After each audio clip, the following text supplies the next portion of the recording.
খবরটা কি আপনারা জানেন যে পালানো ভিডিও প্রশান্ত বর্মন, সেই প্রশান্ত বর্মনের কেস স্ট্যাটাসটা কি কেউ খবর রাখেন?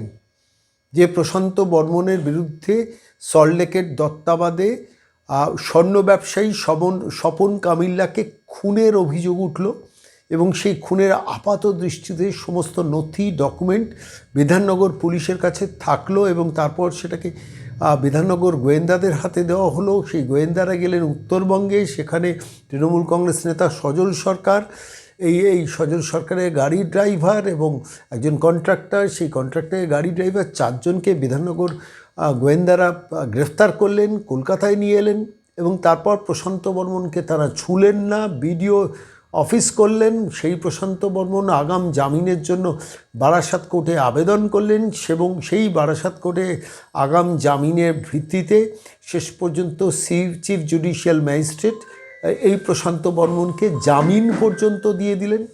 ভাবতে পারেন সেই কাহিনীটা নিয়ে আজকের এই খবরটা কি জানতেন, এই সেগমেন্টে এলাম যে শেষ পর্যন্ত তিনি জামিন পেয়ে গেলেন। কে জামিন পেয়ে গেলেন? প্রশান্ত বর্মন। প্রচুর বিস্তর হইহট্টগোল হলো, অভিযোগ উঠল যে একজন খুনের ব্যবসায়ী, খুনের দায় অভিযুক্ত একজন বিডিও, সেই বিডিওর ব্যাপারে যখন এই লোয়ার কোর্টে শুনানি চলছিল তখন জিজ্ঞেস করা হয়েছিল যে বিডিও প্রশান্ত বর্মনকে আপনারা পাচ্ছেন না কেন? তো বলছেন যে বিধাননগর পুলিশের তরফ থেকে বলা হয়েছিল যে আমি অন্তত মিডিয়া যা রিপোর্ট পড়েছিলাম যে তাকে পাওয়া যাচ্ছে না।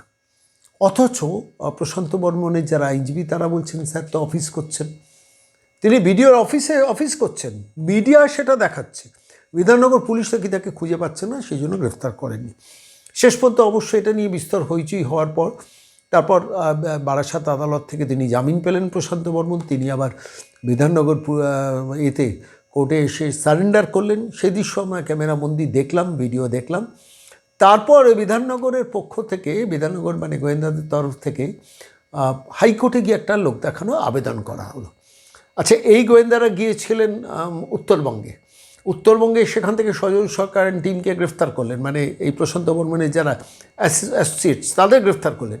অথচ প্রশান্ত বর্মনকে ছুঁলেন না, ডেকে জিজ্ঞাসাবাদ পর্যন্ত করলেন না, বা তার অফিসে গিয়ে পর্যন্ত জিজ্ঞাসাবাদ করলেন না।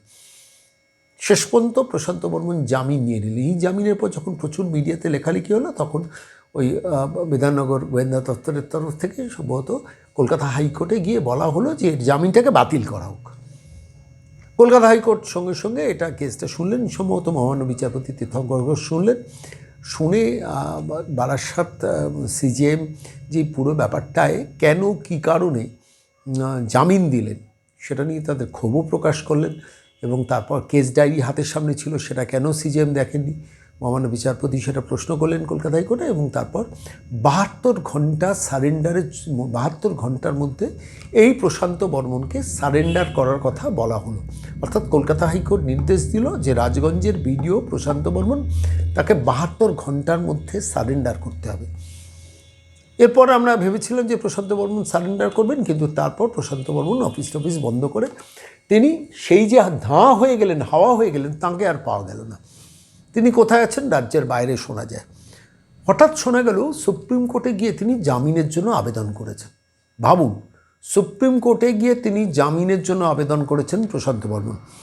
এবার স্বাভাবিকভাবে চোখ ছিল যে সুপ্রিম কোর্ট তাকে জামিন দেন কি না। শেষ পর্যন্ত সুপ্রিম কোর্টে আর শুনানি হচ্ছে না। গত সপ্তাহে সেখানে শুনানির দিন ছিল, সেখানে আবার রাজ্যের আইনজীবীরা হাজির হলেন না। ভাবতে পারেন, সেখানে রাজ্যের আইনজীবীরা হাজিরই হলেন না সুপ্রিম কোর্টে গিয়ে। এটা তো গেল একটা দিক। তারপর এই 15 তারিখ আমি দেখছিলাম যে শুনানি ছিল মহামান্য বিচারপতি রাজেশ বিন্দল এবং মহামান্য বিচারপতি বিজয় বিষ্ণইয়ের বেঞ্চে। এটা শুনানি ছিল। কি হলো সেই শুনানি? সেই শুনানির রিপোর্টও কোনো মিডিয়াতে প্রকাশ পেল না। কেন পেল না? কিসের জন্য পেল না?